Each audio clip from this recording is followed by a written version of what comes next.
고린도전서 10장 1절에서 13절 말씀까지 보겠습니다.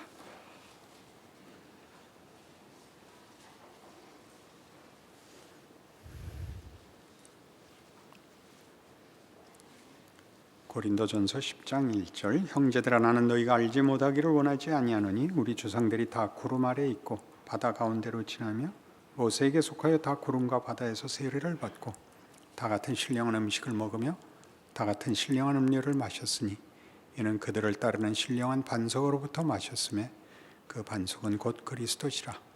그러나 그들의 다수를 하나님이 기뻐하지 아니하셨으므로 그들이 광야에서 멸망을 받았느니라. 이러한 일은 우리의 본보기가 되어 우리로 하여금 그들이 악을 즐겨한 것 같이 즐겨하는 자가 되지 않게 하려 함이니 그들 가운데 어떤 사람들과 같이 너희는 우상 숭배하는 자가 되지 말라. 기록된 바 백성이 앉아서 먹고 마시며 일어나서 뛰논다 함과 같으니라. 그들 중에 어떤 사람들이 음행하다가 하루에 23,000명이 죽었나니 우리는 그들과 같이 음행하지 말자. 그들 가운데 어떤 사람들이 주를 시험하다가 뱀에게 멸망하였나니 우리는 그들과 같이 시험하지 말자. 그들 가운데 어떤 사람들이 원망하다가 멸망시키는 자들에게 멸망하였나니 너희는 그들과 같이 원망하지 말라. 그들에게 일어난 이런 일은 본보기가 되고 또한 말세를 만난 우리를 깨우치기 위하여 기록되었느니라. 그런즉 선줄로 생각하는 자는 넘어질까 조심하라. 사람이 감당할 시험 밖에는 너희가 당한 것이 없나니 오직 하나님은 미쁘사 너희가 감당하지 못할 시험 당함을 허락하지 아니하시고 시험 당할 즈음에 또한 피할 길을 내사 너희를 능히 감당하게 하시느니라. 여기 등장하는 네 가지의 이스라엘 역사에 나타난 하나님으로부터 받은 진노, 이스라엘의 결정적인 실수가 출애굽 사건에 있었던 것을 회상합니다. 우상 숭배하고 음행하고 또 주를 시험하고 원망하는 네 가지 사건이 출애굽기에 잘 아시는 시내산 밑에서 금송아지 지은 사건으로부터 시작하여 민수기에 기록된 그 길로 인하여 백성들이 원망하고 또 정탐꾼들의 보고 민수기 13장에 있는 가데스 바네아에서 가나안 땅을 정탐하고 받은 보고에 낙심하여 하나님을 원망하다가 그 세대가 다 광야길에서 죽게 되는 커다란 하나님의 진노를 받게 되는 일들을 예로 들고 있습니다. 무엇에 대한 예인가요?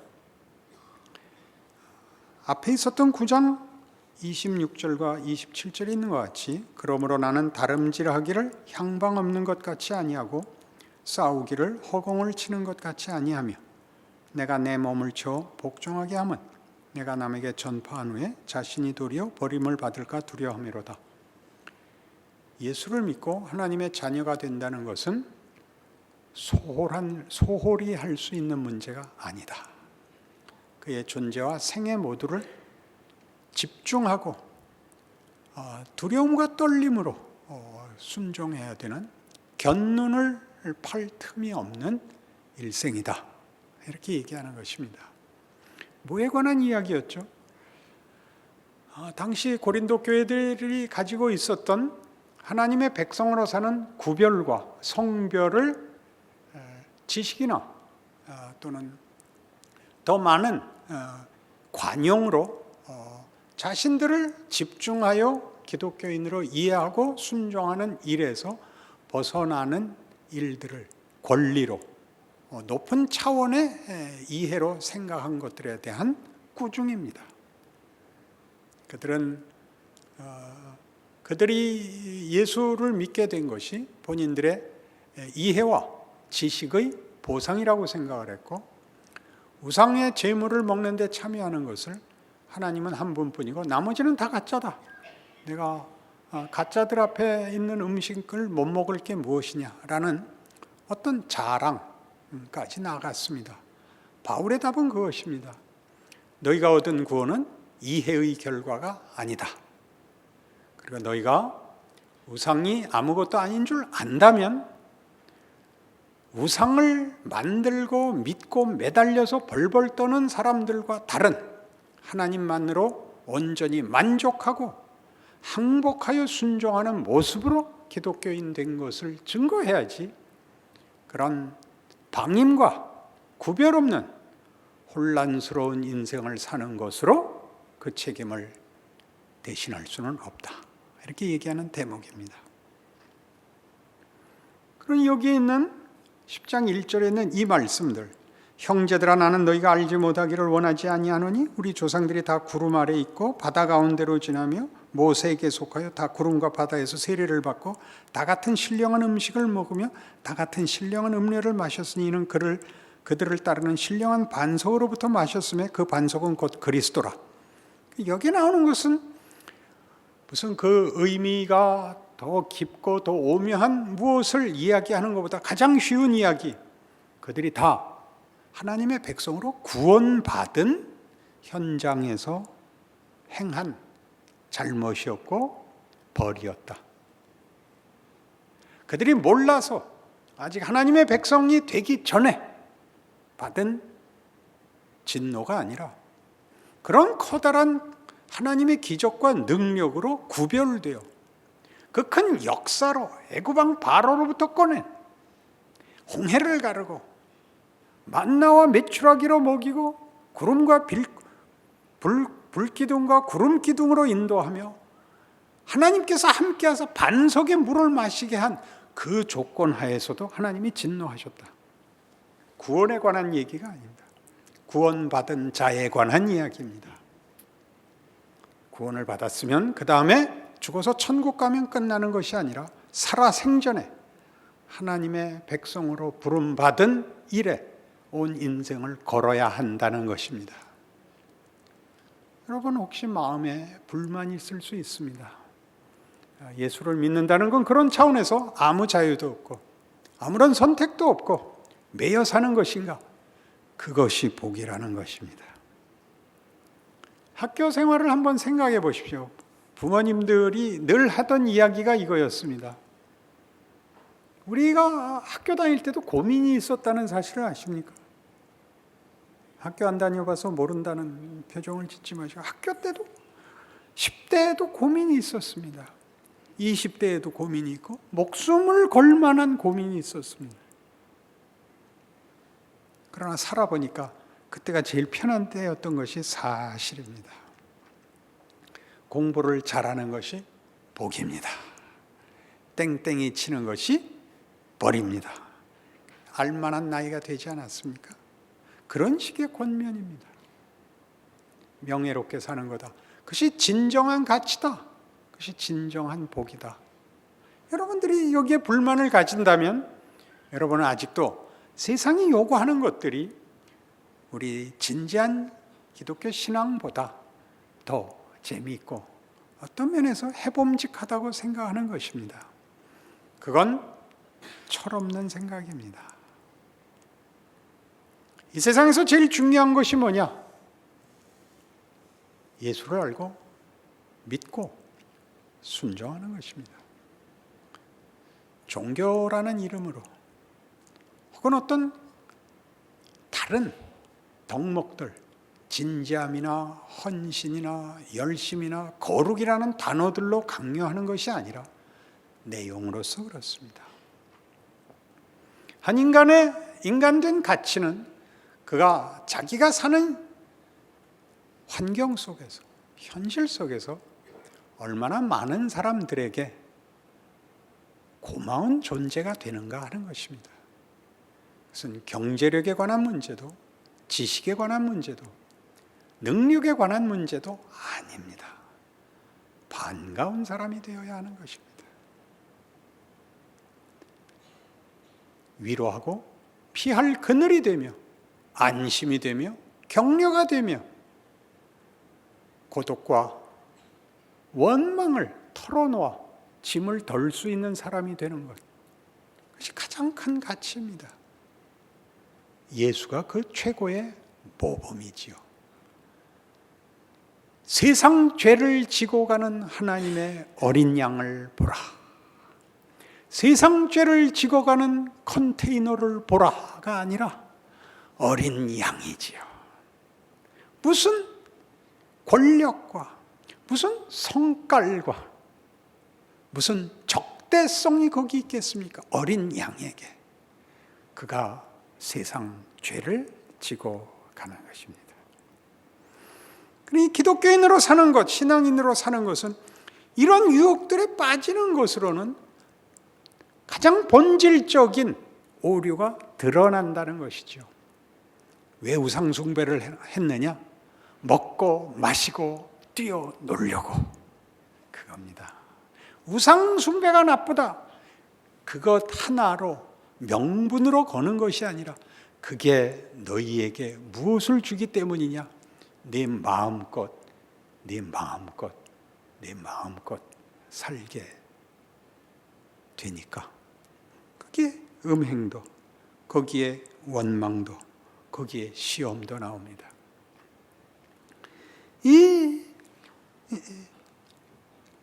10절에 나오는 이 원망이 사건으로는 시간적으로 금송아지 사건 다음에 두 번째 사건입니다. 가데스 바네아의 보고가 13장, 민수기 13장에 나오고 14장에서 백성들의 원망이 터집니다. 우린 못 들어간다.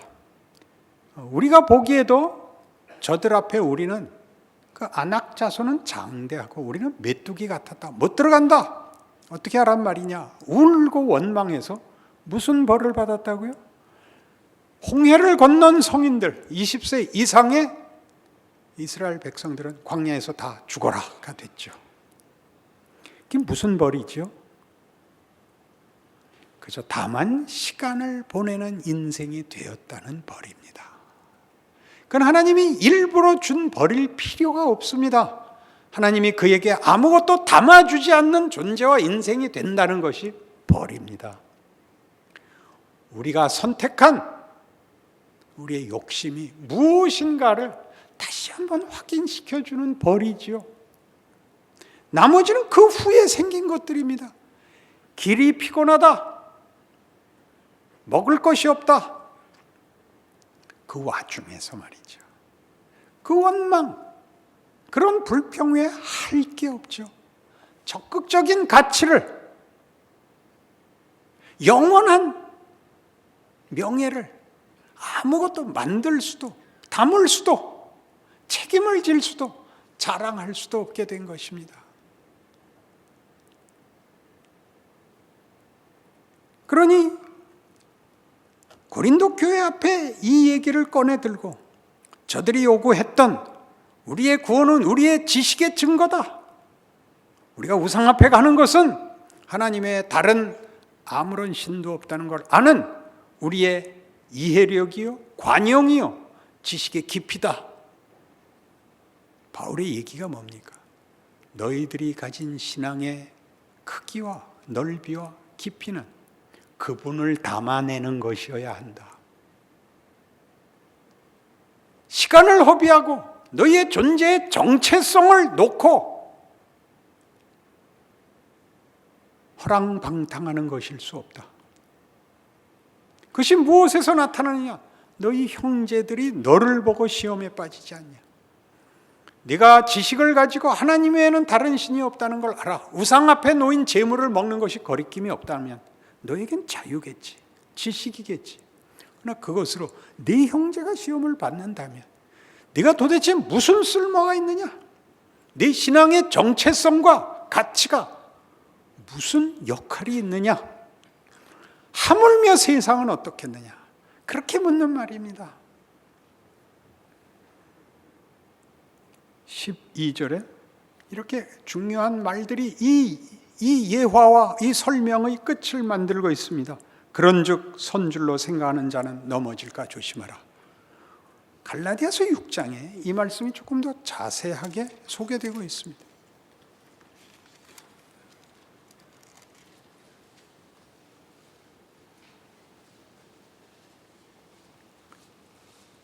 갈라디아서 6장 1절 형제들아 사람이 만일 무슨 범죄한 일이 드러나거든 신령한 너희는 온유한 심령으로 그러한 자를 바로잡고 너 자신을 살펴보아 너도 시험을 받을까 두려워하라.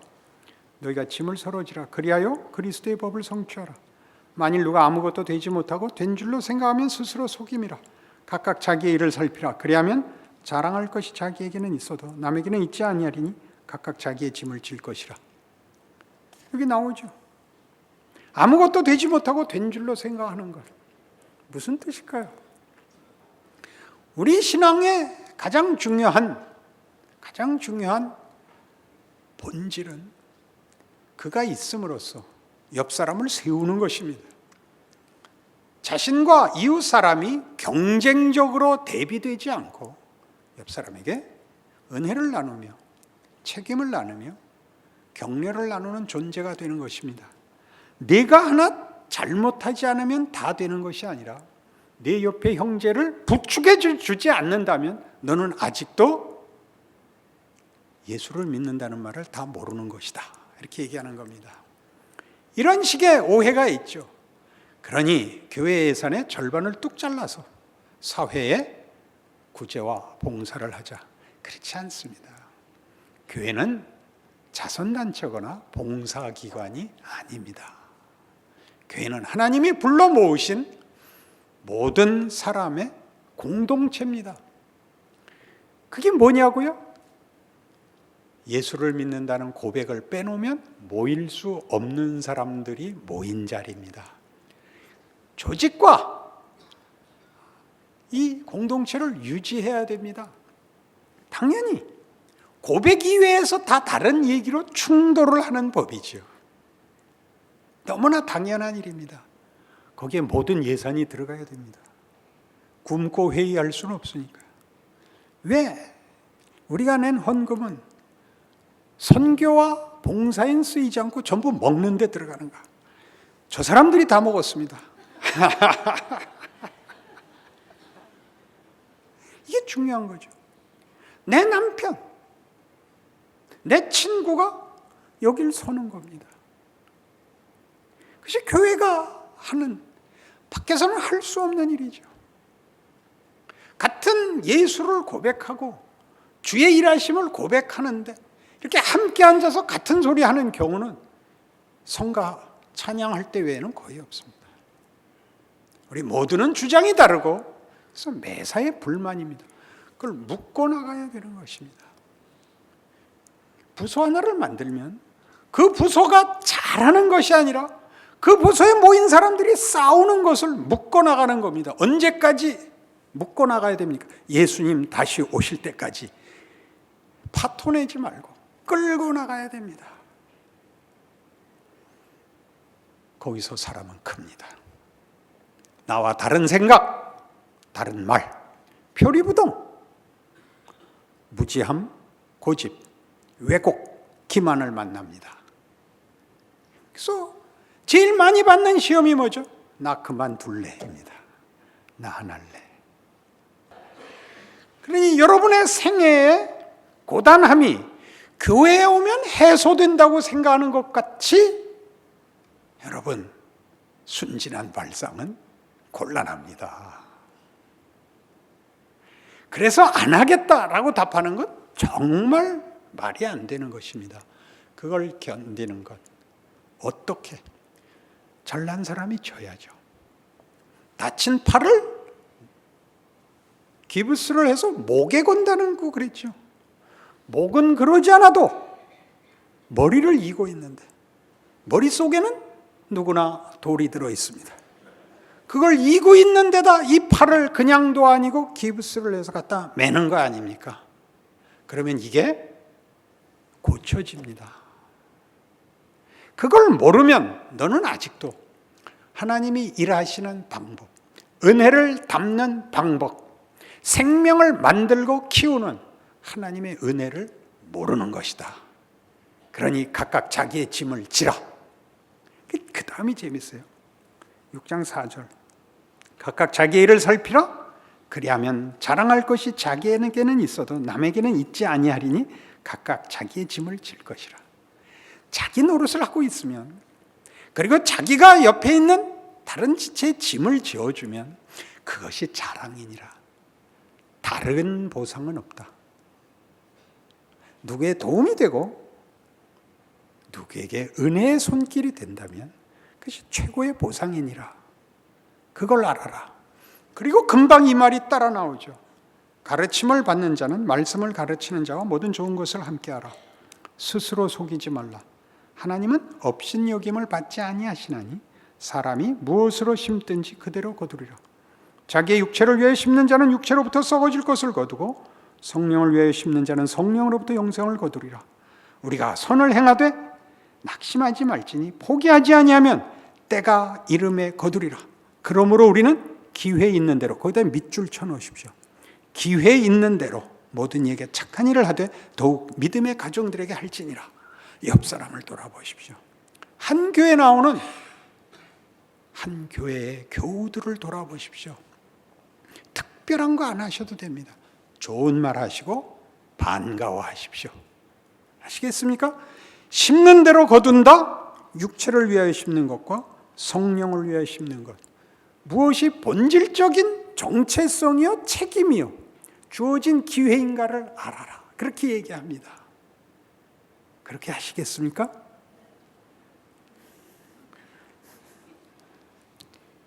좋은 말로 할 때 여러분의 명예고 영광입니다.